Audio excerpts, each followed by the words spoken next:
תודה רבה ויום טוב לכולם. למרות שהנאום הרשמי שלי, התגובה הרשמית שלי תהיה באנגלית, אני רוצה לפתוח במילה בעברית, מילת תודה לאלוף במילואים עמוס ידלין וכל המומחים וכל הצוות של מכון ללימודי ביטחון לאומי, שכל שנה ושנה בכנס הזה וגם ביתר השנה עוזרים לנו שמשרתים בממשלה, אם זה ממשלה אמריקאית, אם זה ממשלה ישראלית והרבה עוד ממשלות, להעמיק את הבנתנו של האתגרים שאנחנו מתמודדים איתם במזרח התיכון המשתנה הזה. ואני גם מברך את עודד, השגריר עודד ערן, והקבוצה שלך של מומחים על המחקר החשוב שהצגת עכשיו. Now I'll switch to English to respond to the presentation that Oded made. And I think implicit, maybe explicit really in the research and the conclusions of the research is the fundamental question of what is the role of the United States in the Middle East, and perhaps with a bit more anxiety the question is asked, will the United States retain its leadership role in the Middle East?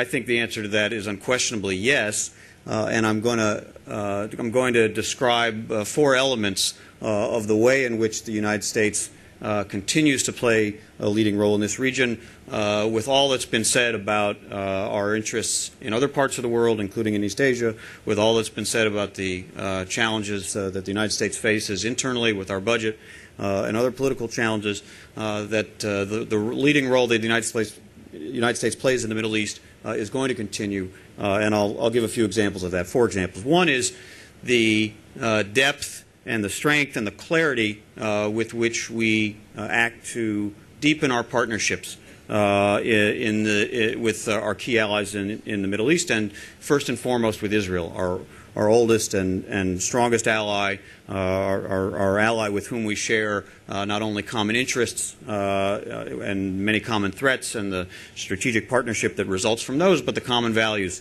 of two peoples, of two democracies. Now, Oded described the way a visit like that of President Obama in March, the first visit of overseas of his second term, can articulate and demonstrate the meaning of that partnership. That's an important message just simply by his physical presence here and by the opportunities he took while he was here to demonstrate and articulate our support and for our commitment to Israel's security and to its legitimacy. And there are multiple audiences who benefit from hearing and seeing those images and hearing those words and seeing the meaning of that commitment. Audiences in Israel, of course, audiences in the United States, and audiences throughout this region and frankly, throughout the world. So there's great value in the visit of the President, followed by a series of visits of Secretary of State Kerry and now Secretary of Defense Hagel to take forward the work that the President Obama and Prime Minister Netanyahu charted during their many hours of discussions on all the critical issues before us. I'll mention some of them. Obviously, other ways we deepen in this partnership is through our strategic cooperation, which takes many, many forms. Our intelligence sharing between our intelligence communities, the security assistance that the United States provides Israel now at $3.1 billion a year. That is going to be extended with an agreement between President Obama and Prime Minister Netanyahu to open negotiations on a new long-term, multi-year memorandum of understanding to replace the current memorandum of understanding for $30 billion of assistance that expires in about 4 years. It concludes our provision of the Joint Strike Fighter, the world's most advanced fighter aircraft, the great advances in ballistic missile defense, including especially Iron Dome, which has saved many lives here in Israel, but also David Sling in development and the Arrow 3 program, as well as the new capabilities that Secretary Hagel was able to announce and finalize in his meetings with Defense Minister Ya'alon this week. The V-22 Osprey, Israel will be the only country that the United States has ever provided that aircraft to. KC-135 refueling tankers, additional sophisticated missiles and radars as well. And this all is accompanied by extensive training between our militaries, extensive exchanges between military intelligence and security officials, cooperation in new fields like cyber as well. In addition, the United States demonstrates this commitment through our ongoing effort to combat the campaign of delegitimization against Israel in international forums throughout the world. And again, President Obama's presence and some of the things he did and some of the places he went and some of the words he said while he was here helped to add to that. Of course, we have other key partners in this region. Secretary Hagel is traveling from here on to Jordan and then to the Gulf to visit the Saudis and the Emiratis, other key partners of the United States.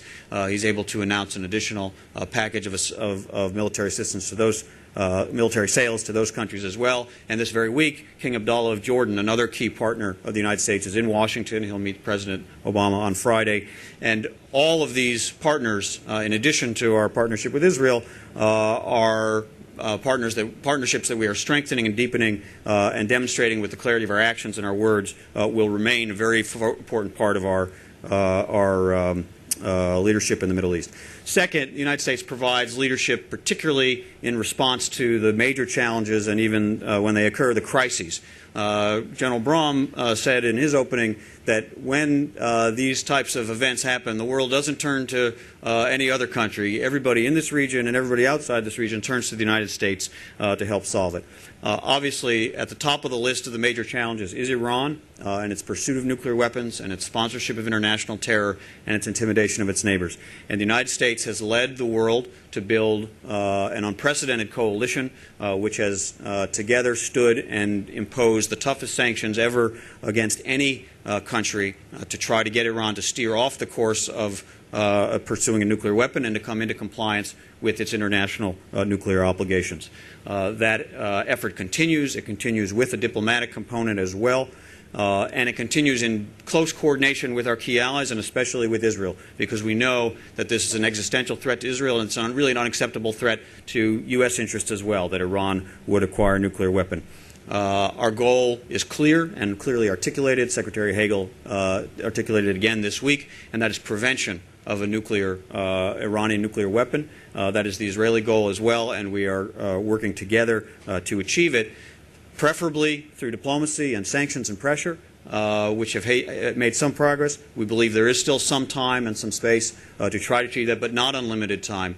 And our other options, including our military options, are very much on the table. President Obama, Secretary Kerry, Secretary Hagel have all been clear the United States will do what it must to ensure that Iran does not acquire a nuclear weapon. And just as one additional element of the Iranian threat, the threat of international terrorism, we also are engaged in an intensive effort to use our leadership to get the European Union to designate Hezbollah, a key ally and arm of the Iranian terror campaign, designated as a terrorist organization as well. Secondly, Syria. Another critical challenge that the whole world is grappling with, and there again the United States leadership has been critical in building a coalition to isolate Assad, to put international pressure through sanctions and other means on the Assad regime to try to speed Assad's departure, having long since lost his legitimacy through the violence he has perpetrated against his own people. The United States also has helped build an international framework, as Secretary Kerry was continuing to do in Istanbul this weekend, to build support for the opposition through recognition, through organization toward a political transition, through assistance, be it humanitarian, be it other forms of non-lethal assistance, which is increasing as well. As well, we have been engaged in a deeply intensive contingency planning process with our partners, Israel, Jordan, Turkey, numerous other partners, to deal with the threat of Syrian chemical weapons and the possibility that they could be used, a red line that the President has spoken about, or that they could be transferred or fall into the hands of Hezbollah or other irresponsible actors. And that contingency planning continues. Finally, I'll just briefly highlight the leadership role of the United States in dealing with a real-time crisis, which was the Gaza conflict last fall, when hundreds of missiles were being launched against Israeli civilians, and Israel began Operation Pillar of Defense. It was the U.S. That led the diplomatic effort to ensure Israel had the right of self-defense, and that was recognized. Israel had the time and space to conduct its operation, to coordinate an international diplomatic campaign to get the world focused on what needed to happen, which was the need to end the rocket fire, and finally to work together with Israel to work with Egypt, the only country that really had the tools and the influence to bring its weight to bear to get Hamas and the other factions in Gaza to abide by a ceasefire, all while Iron Dome, another feature of U.S. assistance to a great ally and a form of leadership, was helping buy the Israeli leadership time and space and saving Israeli lives. That's another example of how the way the U.S., the world turns to us, and we have to respond in our own interests and in the interests of others with leadership to help shape events in this region in times of crisis. Third, we continue to work to manage a very complicated, constantly changing set of challenges in the Arab transitions that pose both risks and opportunities for us. We have to be realistic about the limits of our influence, about what's going on inside these societies, the changes are driven from within. In so doing, we will support the peoples and the universal rights of those peoples for greater democracy, for freedom of speech, religion, rights of women and minorities, and those other key values of ours, also our key interests, as we have done by articulating clearly and repeatedly to the government of Egypt its responsibility to uphold the peace treaty with Israel, which it has done, and to tackle the problem of security and counterterrorism in the Sinai, and there has been progress in that regard. We work with traditional partners as well, both toward reform but also toward stability. I think the King of Jordan's visit in Washington is a good example of that, as well as the assistance we provide Jordan, not only to ensure its security but also to help it deal with the hundreds of thousands of Syrian refugees that have come in. And we provide bilateral assistance where we can with the limits that we deal with, and try to encourage countries like Egypt to reach out to the international community, such as the IMF, to help it deal with the economic element of this transition. Finally, the fourth element I'll just briefly highlight, but I don't want to underplay its importance by making it last and brief, is the leadership we have played and will continue to play to try to advance the process of Middle East peace, the process of negotiations between Israelis and Palestinians toward a two states for two peoples solution. President Obama, in a visit which many felt was not going to focus on that issue, made clear in the speech he delivered at Binyanei Homa that this remains a priority for the United States. It will find its way onto the agenda in any event, even if we chose not to highlight it, but we do. And he made three very simple but very profound points. Peace is necessary. It's the only path to security for Israelis, the only path to Israel remaining a Jewish and democratic state and a secure state. This is a U.S. interest, as well as obviously the ultimate fulfillment of the Zionist vision, is through the achievement of two states for two peoples. It's also necessary for Palestinians. It's the only way they will achieve their legitimate rights of self-determination in a state of their own. Second, peace is just. It is equally just for Israelis to seek the recognition that they deserve as a Jewish state in the historic homeland of the Jewish people, and for Palestinians to seek the opportunity to enjoy the freedoms and the self-determination that comes from statehood. And finally, peace is possible. Something that understandably, after many years of false starts and diplomatic efforts that have not succeeded, has started to come into doubt by many in this region and elsewhere. But it remains possible. It can only be achieved through direct negotiations. It can't be achieved through unilateral measures, but it remains possible, and the United States is committed to trying to help the parties find their way to those negotiations. Secretary Kerry has launched an intensive follow-up effort to the President's visit with 3 of his own visits. I'm sure he'll be back soon, as was discussed by Oded.